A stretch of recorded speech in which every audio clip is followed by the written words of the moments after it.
Today, I'm going to show you how to log out of your YouTube account on your mobile device. Whether you're switching accounts or just want to sign out, this updated guide will help you do it quickly and easily. So let's dive right in.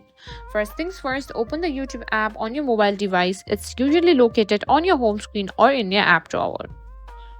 Now, in the bottom right corner, you will see your profile icon. Tap on it to open. Now, tap on gear icon that will open settings.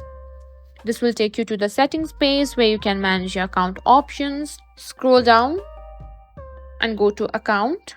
Click on manage account on this device. Here you can remove any account that you don't want.